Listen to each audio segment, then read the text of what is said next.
take a seat. That would be nice.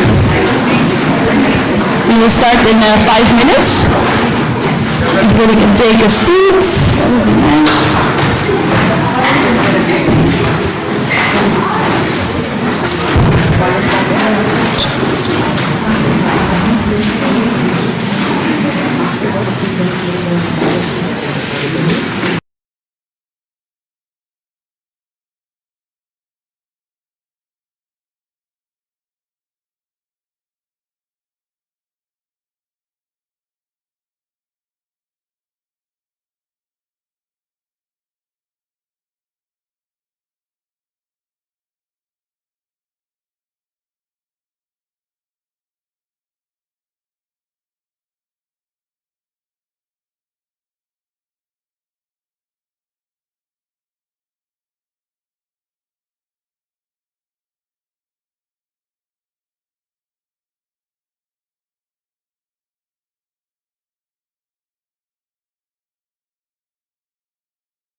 Namaste and a very good evening to all of you present here. SPIC MACAY Europe chapter proudly presents to you the Harmony Series 2023. I'm Sandhya, here with Aparna, and we'll be the host for your evening. And we are both SPIC MACAY volunteers currently working in the Netherlands.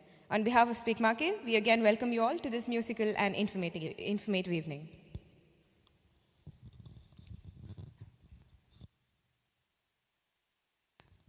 Goedenavond dames en heren, welkom bij deze mooie muzikale avond georganiseerd door SPIC MACAY. Dit is het begin van de Harmony Series. Nou, ik ben Aparna en ik sta hier samen met Sandhya. En wij zijn allebei SPIC MACAY vrijwilligers die werken in Nederland. En namens SPIC MACAY heten we jullie van harte welkom op deze mooie avond. Voordat we starten met het concert geven we een korte introductie van SPIC MACAY en Sandhya gaat dat vertellen. SPIC MACAY, Society for the Promotion of Indian Classical Music and Culture amongst Youth, is a 44-year-old non-profit, non-political, voluntary global youth movement. Eminent artists and personalities of classical music, dance, folk arts, poetry, and much more have been delivering live and now online performances in about 1,500 educational institutions and venues in India and abroad, impacting around 3 million students every year. Organized entirely by volunteers, Nishkam Seva or selfless service is the spirit that guides us all. For the last 2 years, the Europe chapter has been active virtually, and we are thrilled to host you all in our live event now.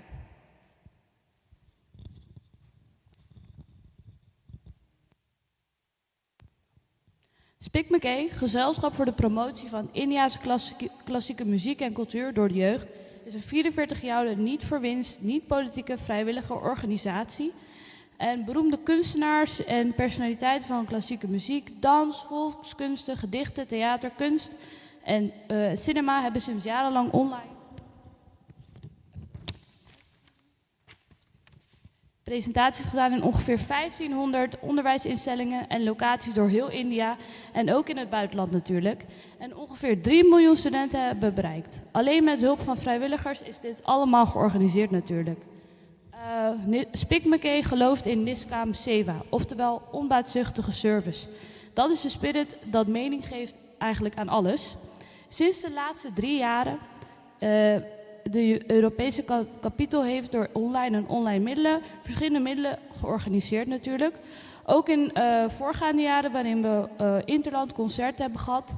En we zijn natuurlijk heel enthousiast om jullie eigenlijk uit te nodigen op deze mooie tweede offline event in Nederland. En eindelijk kan het en daar zijn we heel trots op als SPIC MACAY. En Sandhya gaat nu verder met de artiest-intro.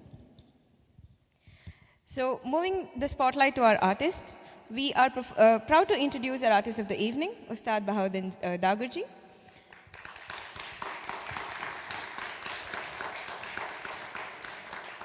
Ustad Bahauddin Dagar is a renowned musician and a master of the Rudra Veena, a traditional Indian stringed instrument. He comes from a long lineage of Drupad musicians, a genre of classical Indian music that traces its origins back to the medieval era. Born in 1970, Bahauddin Dagar belongs to the distinguished Dagar Gharana, a school of Drupad, which has produced several celebrated musicians over the generations.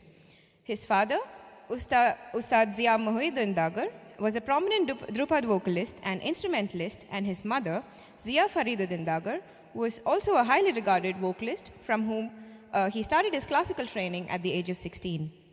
Over the years, Bahauddin Dagar has performed extensively both in India and abroad. He has collaborated with renowned musicians from diverse musical backgrounds, contributing to cross-cultural explorations and fusions. In addition to the concerts, he is also a dedicated teacher, imparting his knowledge and expertise to students around the world through workshops, lectures, masterclasses. He now continues to also get able guidance from under Pandit Pushparaj Khoshti. In 2012, he was also awarded the Sangeet Natak Akademi Award, the highest award for performing artist conferred by the Sangeet Natak Akademi, India's National Academy of Music, Dance and Drama. His artistry has not only enriched the Drupad tradition, but also has played a significant role in promoting cultural exchange and appreciation for Indian classical music on a global scale. Thank you for joining us today, sir. We are honored to have you here.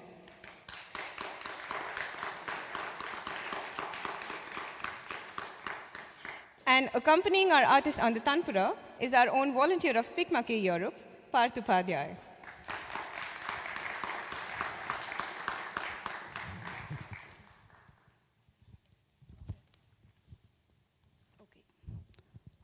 Following the lecture demonstration, we have the opportunity for our audience interaction with the artist. All of you are encouraged to come forward with your questions. So, along with our two artists, we are also honored to have in our presence Heiko Dijker, an Amsterdam-based tabla player, composer, and producer. Trained under Sri Bhaswaraj Bendikeri, Fayaz Khan in India, Heiko holds a master's degree in tabla from the Rotterdam Conservatory. He has collaborated with artists like Shankar Mahadevan, Pandit Birju Maharaj, Pandit Hari Prasad Chaurasia.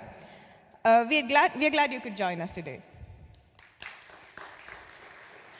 We are also extremely honored to have with us the director of the Gandhi Center, the cultural wing of the Indian Embassy, Mr. Krish Gupta. We'd like to extend a very warm welcome to him, and thanks a lot, sir, for supporting us this time. Moving on to the performances of the evening, we hand over the stage to the artists. We request you to all put your phones on silent so we can enjoy the evening without interruptions. Please sit back and enjoy.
To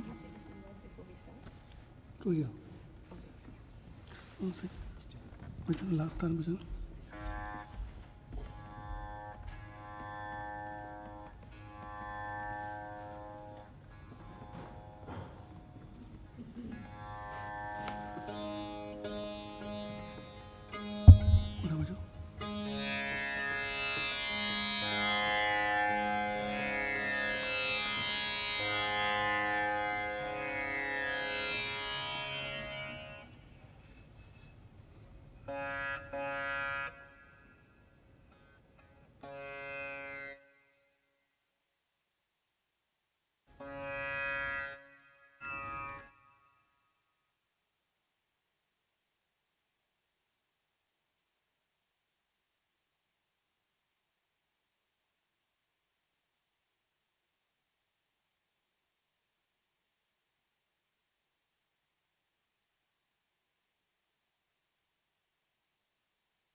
Namaste.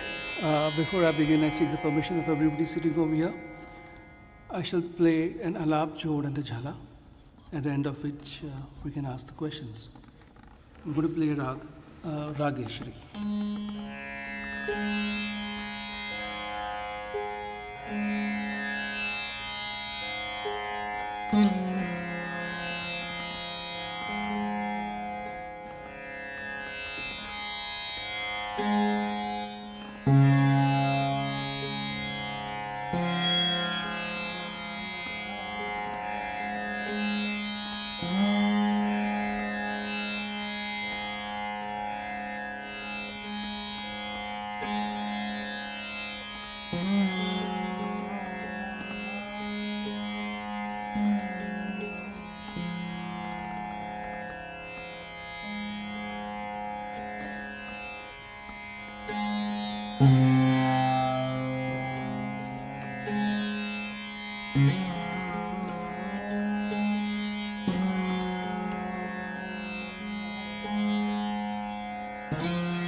So,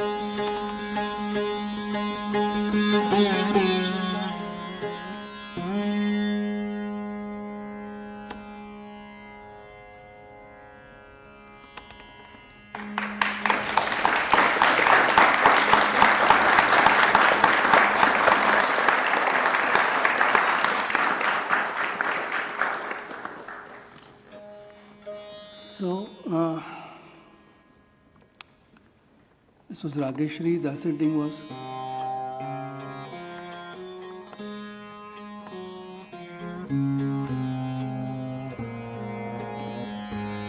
and the fifth was used sparingly.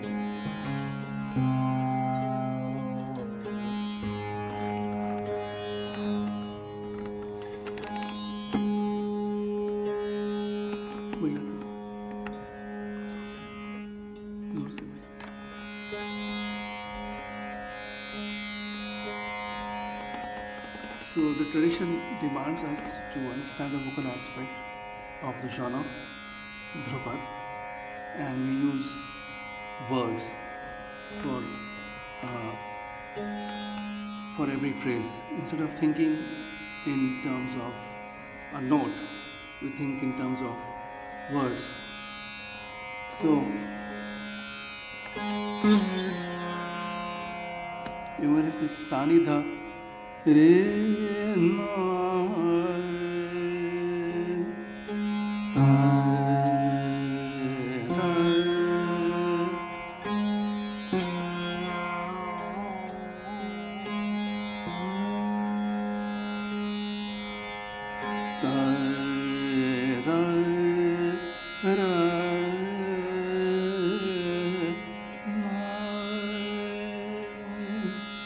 these words are used in a particular manner, like you have in according to the grammar, we have a, e, e. So the words ra, na, they will be, the duration will be smaller.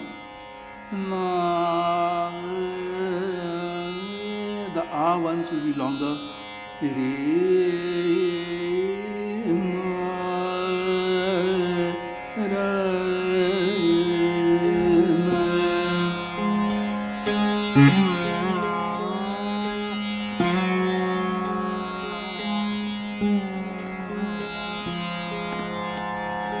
and the words keep on unfolding in a very systematic matter. So you have like a, ra, na. Then we'll add one word in it. A, ra, na. Then add two words. A, ra, na. So this way it will keep on unfolding. So we have Reena, Ararana, Tetarana, Tararana, Anana, Tetarana, Reena. So you make simple phrases, one makes compound phrases, and one makes complex phrases from the whole thing. That's how the entire alap starts unfolding. So if you have something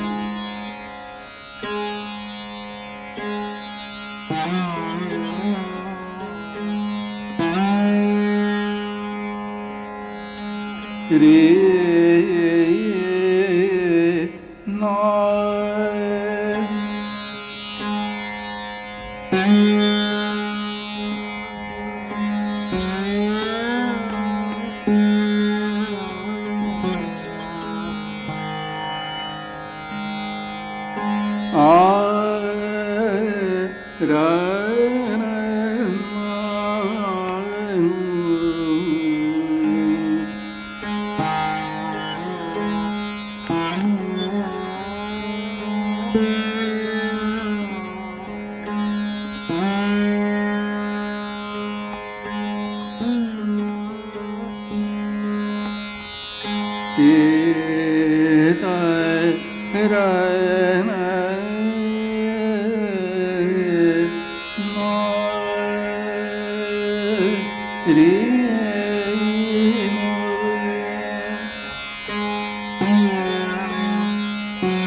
Re, So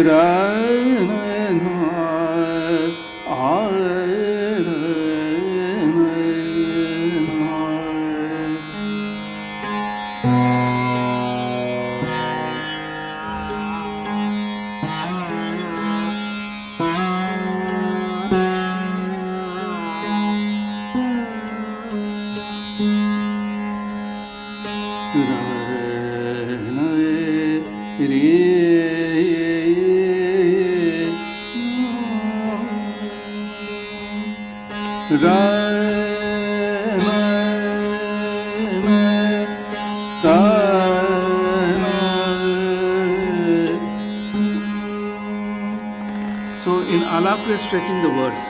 The same words in Jod, the second portion movement, we are joining the words with a pulse, which is non-circular.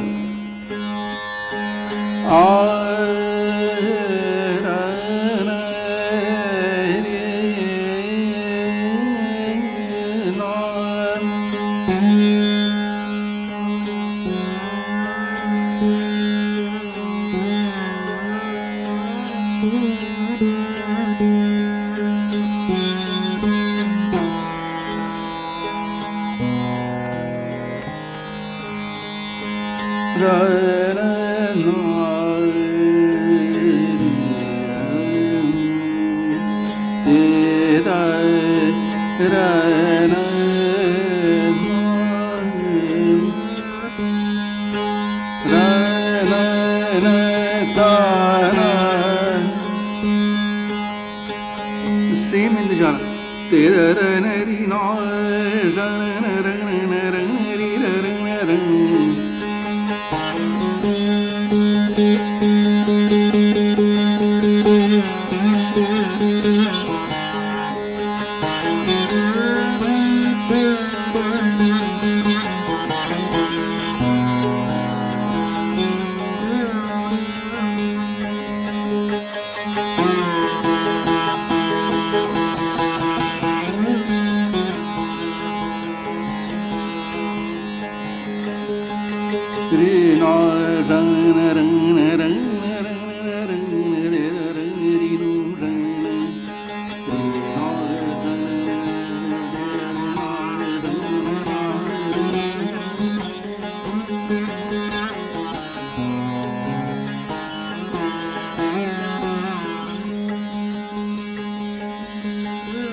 This way the words are expanding, and we use the same words in alap, we use the same words in jod, and we use the same words in jhala.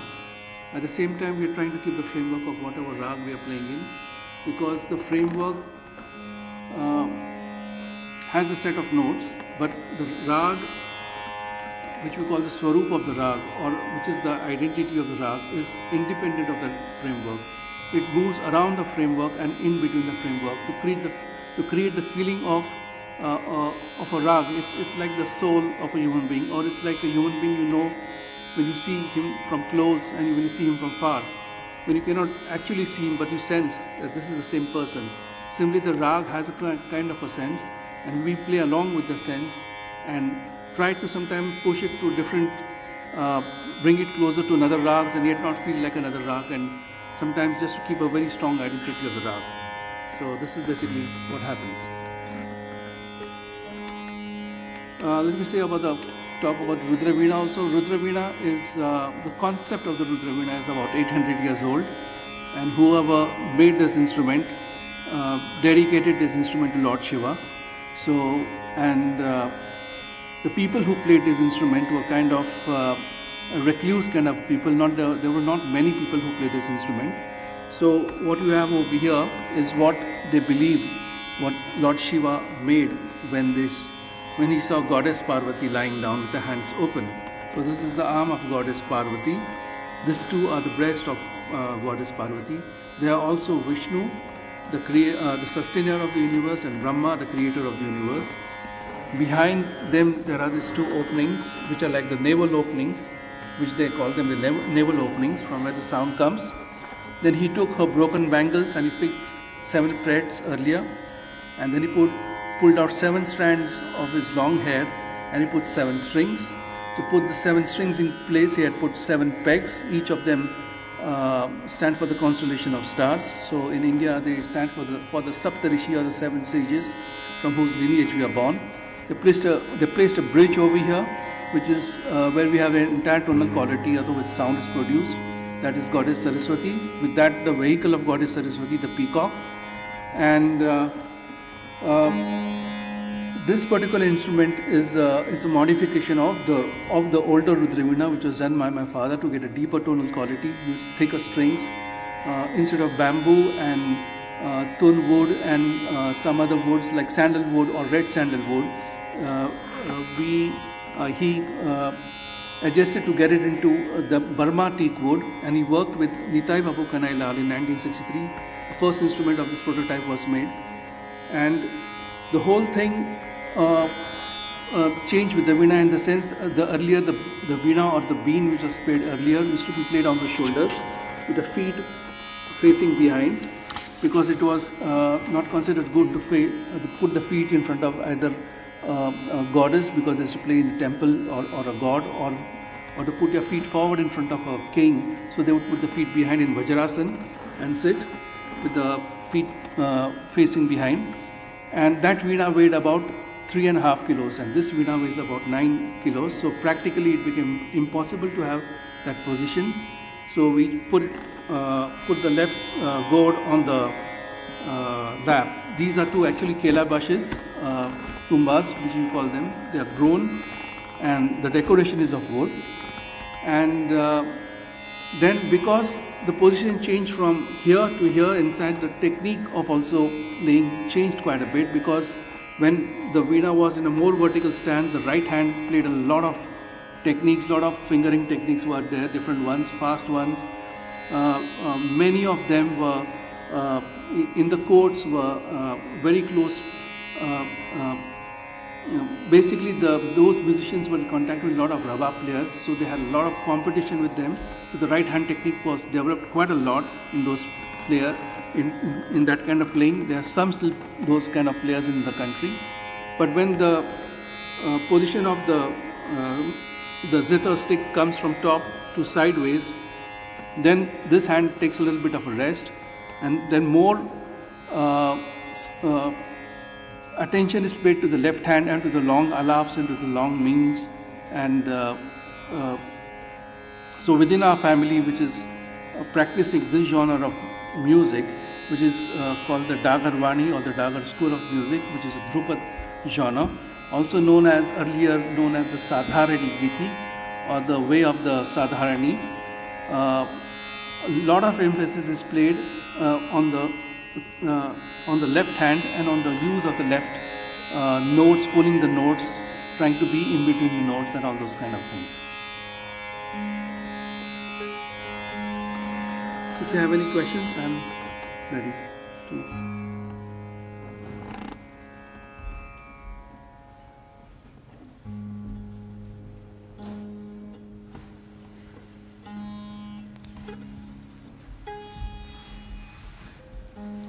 Thank you, Bahauddin ji, for taking us into the world of Rudra Veena and making our hearts resonate.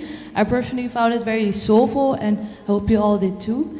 And would also thank Part for accompanying our artist. It was wonderful.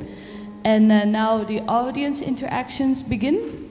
Now, we have such a diverse audience, I see. I think you all have a lot of questions for the artist. If you have any questions, you can raise your hand, and our volunteers can pass a mic to you.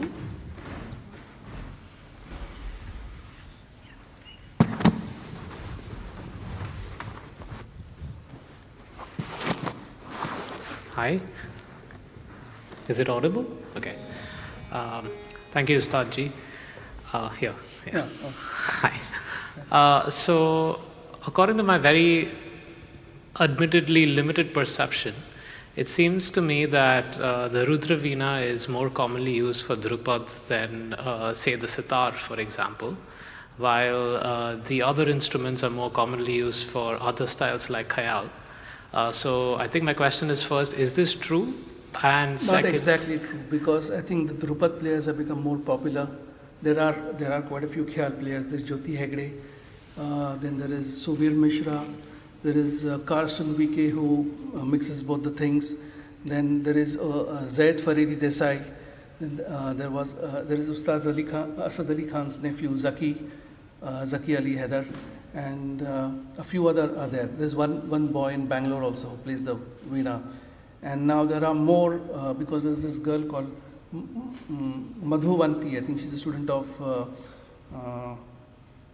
from the Vishnupur Gharana. So the Khyal players are quite a lot, but somehow the Drupad players have got popularity. I see. So there's nothing necessarily, there are no attributes of the instruments that lend themselves more to one or the other. No, they don't. Okay. You have to adapt to, because it's just a medium, you have to adapt to whatever you want to do. And both are welcome with the instrument. All right, thank you. The next question. Namaste, Dagarji. Namaste. I have a question about ragas. So, are there any specific ragas made for the Drupad style of playing? No, there are no specific ragas made for the Drupad style of school. Basically, what happens, you have to understand that this kind of Drupad or Khyal got patronage in different kinds of kingdoms. So, from what I heard from my father, it's a certain, like if they said if you want to listen to the Anwad ragas, like the Khat and all this kind of, you have to listen to the Jaipur school or to the Atrauli school. If you want to listen to certain kind of ragas, you listen to the Punjab school.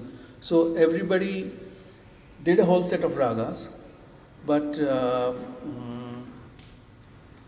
they chose only to perform a few on the stage because they maintained a kind of, see, if you want to listen to this, go to this guy. If you want to listen to, and if they would ask the artist to sing it, they would say, this guy sings it, we don't sing it.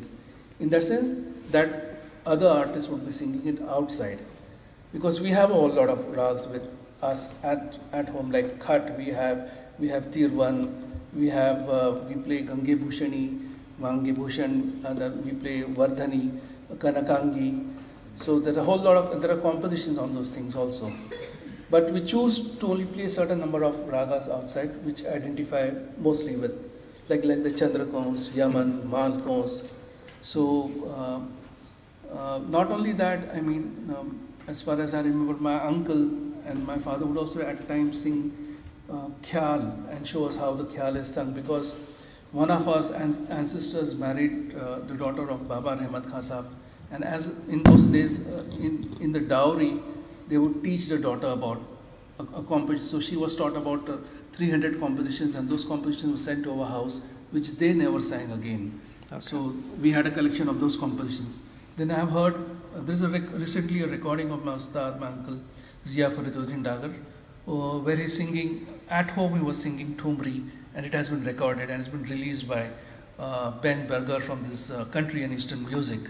So besides that, I've heard folk music, I've heard a whole lot of things. So what you choose or you chose to perform outside was a very different thing. But they knew a whole list of rags. So. And what was the raga that you played after Rageshwari? First and the second was Shuddha Bhairavi. Okay. Right, thank you. Okay, another question. Nice. Okay. Namaste, Dagar. Is this the right way? Okay. Yeah. Namaste, Dagarji. Thank you for the excellent performance. It was really nice to have you here. So now I speak on behalf of the volunteers of SPIC who are joining online, because I don't know if their questions will be addressed. So I have two questions. One is rather a request rather than a question. The first one is about the use of pakads in the Rudra Veena. So maybe could you elaborate a bit about that and how it is used? We actually don't believe in the pakad theory. We believe in the Swarup theory, in the rag Swarup theory. So because the pakad is like, it's like a particular phrase you would use.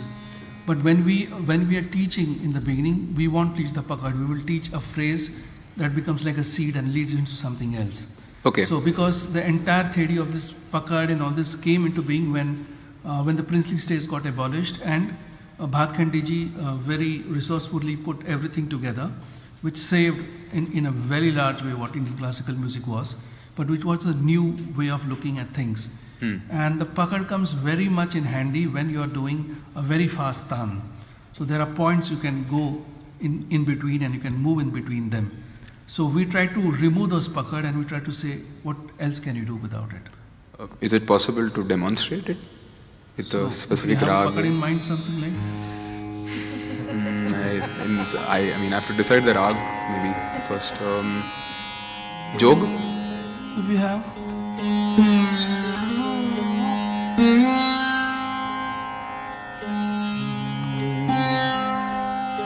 So they will try to go around the ga all the time. Correct, yeah. So, but what happens sometimes for us with the pakad is the pakad becomes like a main note. And then we try to avoid that. We try to make it like a note that stays for some time and then moves away. So we try to reduce the. It's just a gharana thing, nothing else. Like we want to be slightly different in the way somebody else is saying it, than the way somebody else is saying. So we'll do that. Okay.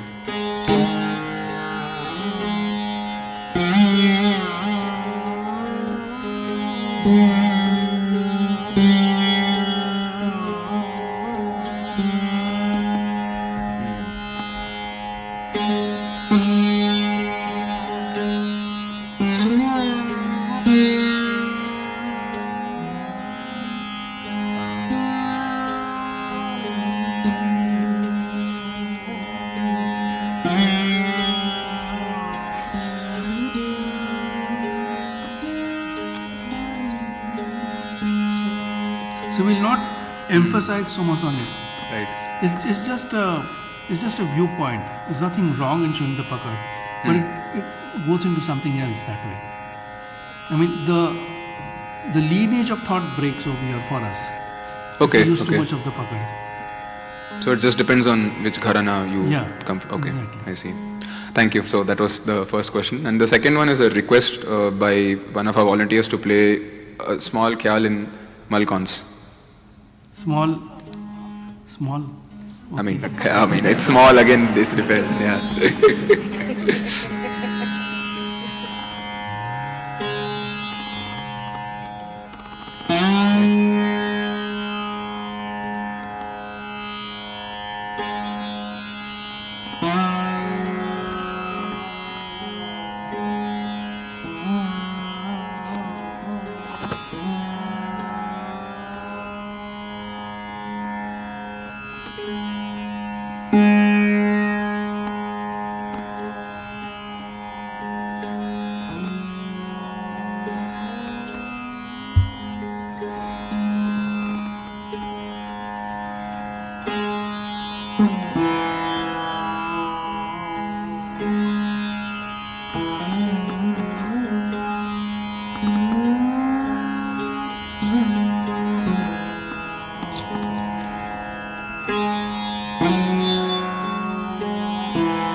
Oh, thank you for this nice session. It's very nice to hear. Are there any more questions? Okay, yeah. This will be the last question. Two more. Okay, fine. Namaste, Dagarji.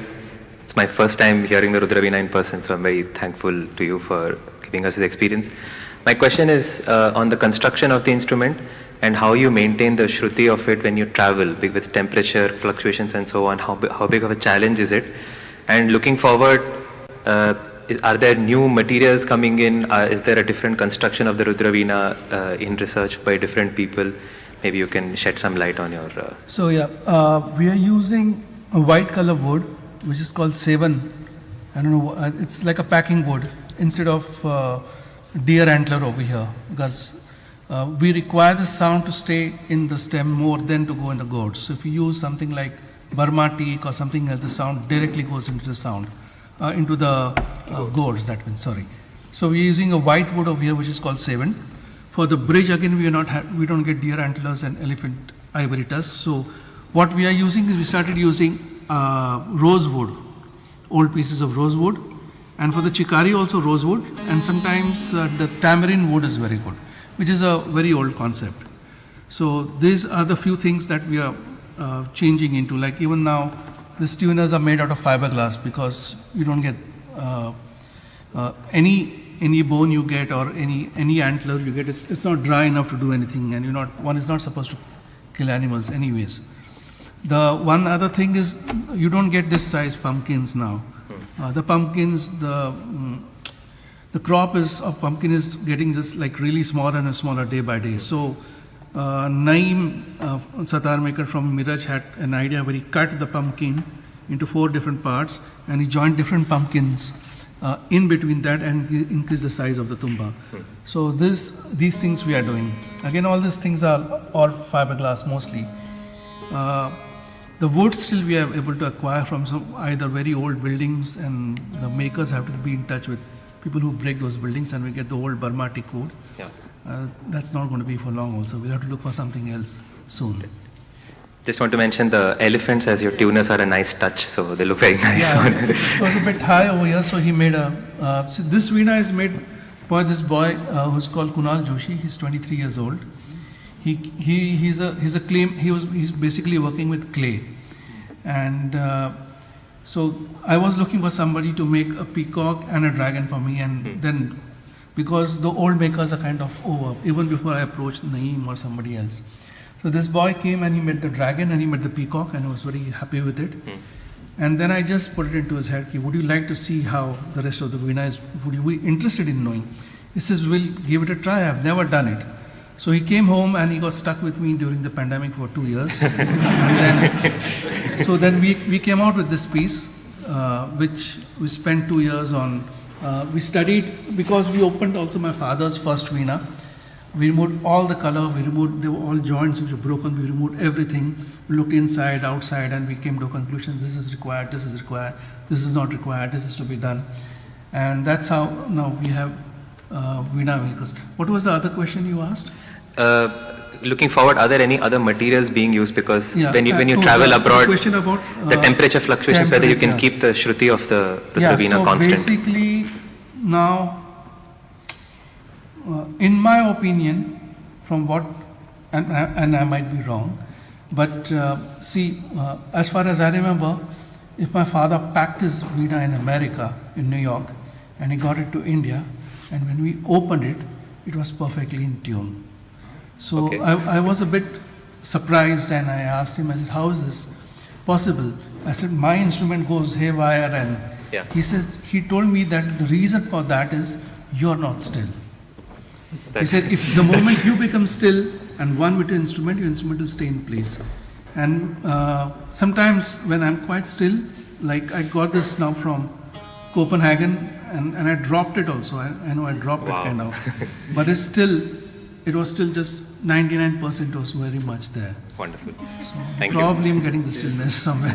Yes. Thank you.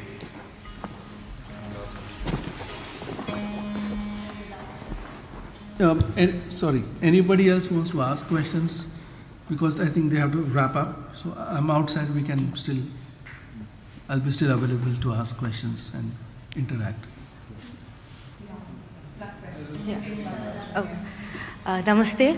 I want to know if Rudra Veena could be played for the Carnatic style of music as well? It cannot be played. See, there are two different basic things, is the height of the frets. Now the height of the frets is allowing us to pull 5 notes over here.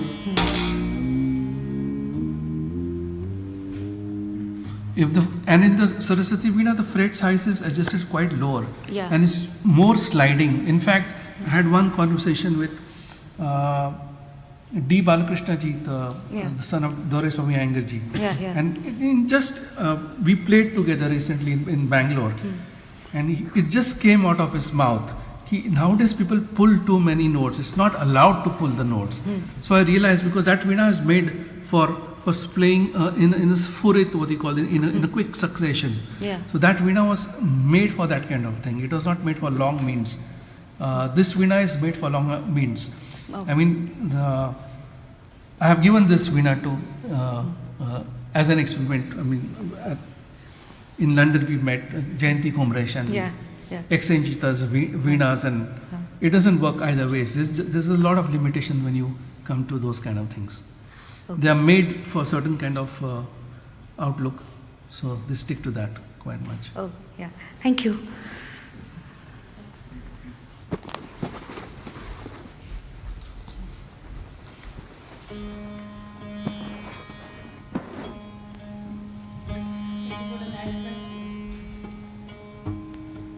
Thank you for the nice questions. It was a very interactive session.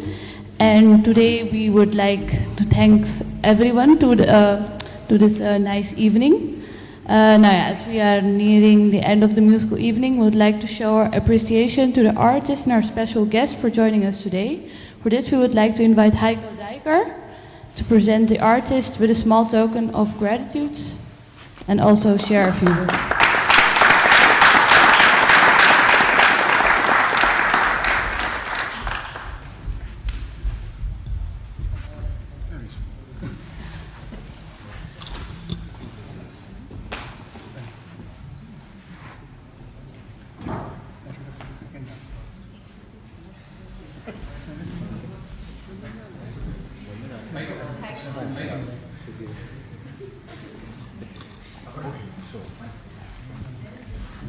Small khayal, small token.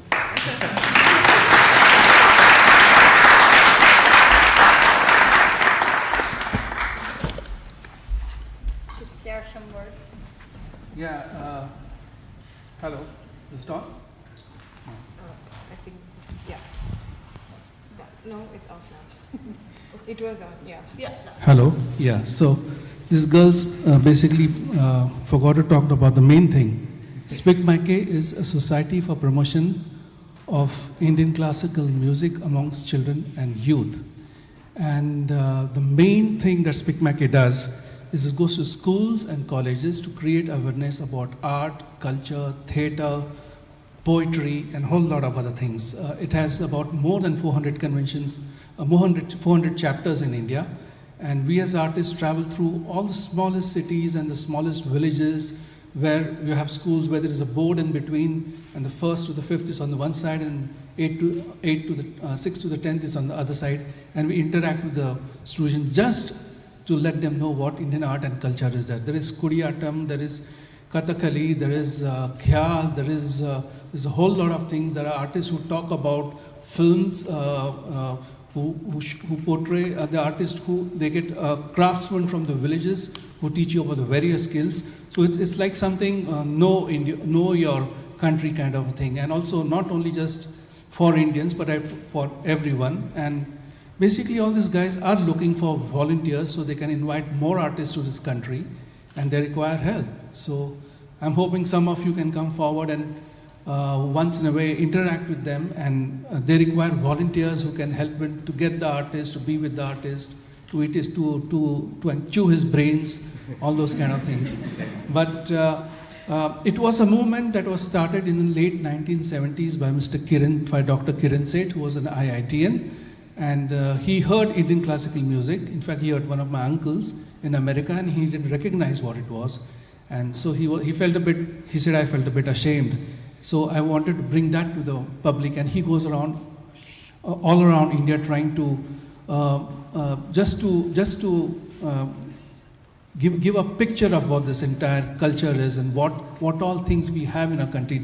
It is not something that asks somebody to go and learn something, but just to have an interaction, just to open your eyes to something new.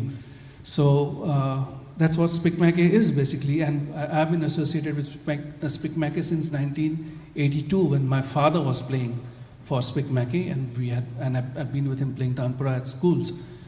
So I'm hoping some of you will come forward and help them out, because these guys are really struggling over here. It is a non-profit organization. It is a non-profit organization, and it is something you get to see something which you have not seen before. And because I think they are independent, they have a voice, and those people join that thing over here. In India, not many SPIC MACAY chapters have a voice, but over here, I think they have a voice to choose from which artist to call, what to do. They have even had intercultural programs where we went under Riskonsertne to Norway and to Sweden, and musicians from Norway and Sweden came to India, like jazz musicians and Western classical musicians. And then there was a part where both of the musicians tried to interact with each other and put something up. So it's just fun and games, basically. And besides this, they have conventions in India. Those conventions are 4-day, 5-day long conventions where they have various really top-notch artists coming and conducting workshops, teaching about their art. At the end of 5 days, the children just sing something that they have learned. There are painters who talk about painting. There are people who make masks. There are people, so it's like a 5-day hold. And in the last day, they have, every evening they have 1 or 2 artists performing. And in the whole night session in the last day, they have a list of artists beginning from 6, 7 in the night to 5 in the morning. It's a bit of a torture for the children, but they get to see something which they have not. And the way it is working now, for an example, let me tell you, is I was attending one of these workshops. I was conducting one of these workshops in Delhi, IIT, and there was this 9-year-old boy whom I met, and he somehow, I just got very friendly to him. And I just met him recently, and he has decided to do Indian classical music. So it is having a good impact on quite a few people. So that's what SPIC MACAY is doing. So it's very serious work, and in a way it's impacting a lot of things in India, because the way the mind is changing and the way society and politics is taking over the country requires something else for children to look into and to see who they are and what they are. So once again, please try to be with SPIC MACAY. Thank you.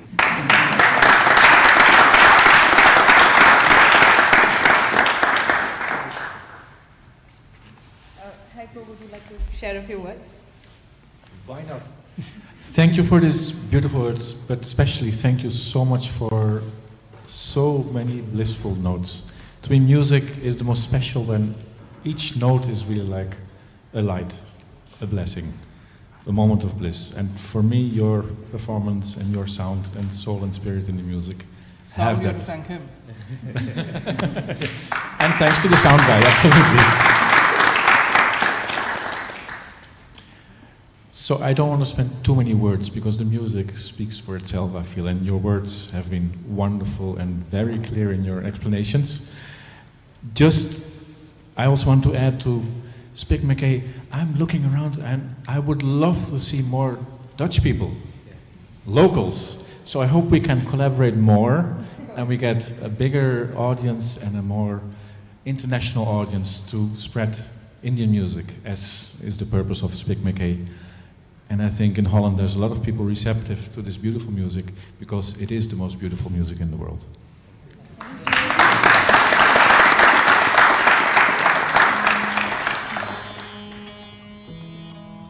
Thank you so much, Heiko, and also for making it today. We also have a small token of appreciation for you.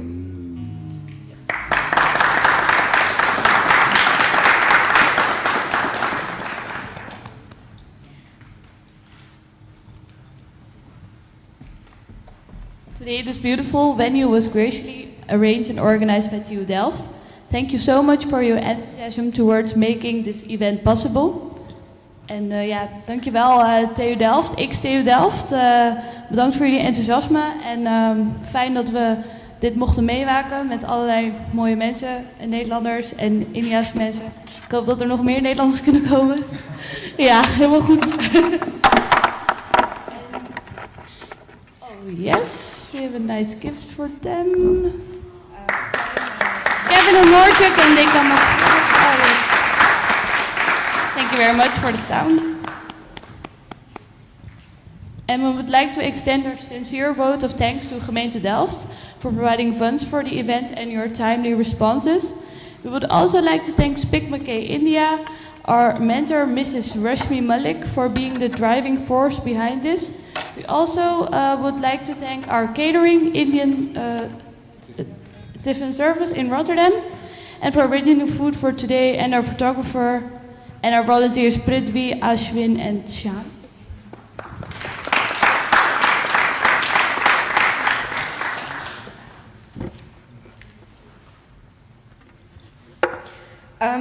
Today's event would not have been possible without an army of volunteers working day and night behind the scenes to bring this wonderful evening to you. So please give a big round of applause for all of our volunteers.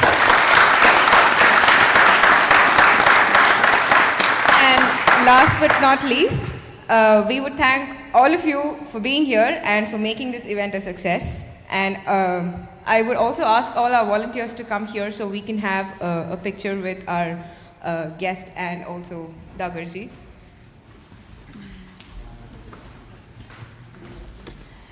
Also, for all of you who would like to be a part of such soulful musical journeys, please join us at SPIC MACAY. You can scan the QR codes from our volunteers and also everywhere that you find to actually volunteer with us. So please come forward, join us.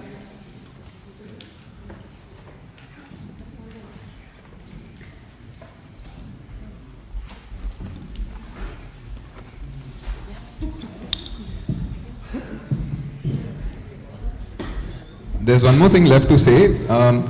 As Dagarji clearly portrayed, we are struggling in Europe, and when it comes to that, the primary source of that struggle is funds. We'd be really grateful if you could provide some funds through your donations, through as an extended form of support. And of course, you've already given us support by coming in such large numbers, so thank you so much for that.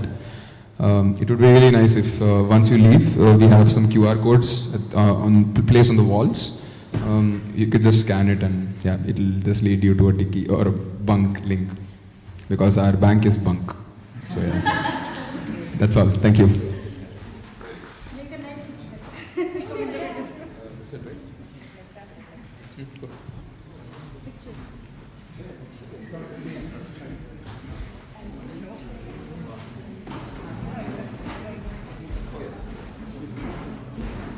Oh yes, and once we take the photos, we'd request everyone to go to the foyer and to have some drinks. So once we have this photo, yeah, at the exit you also have drinks in the same place where you had food.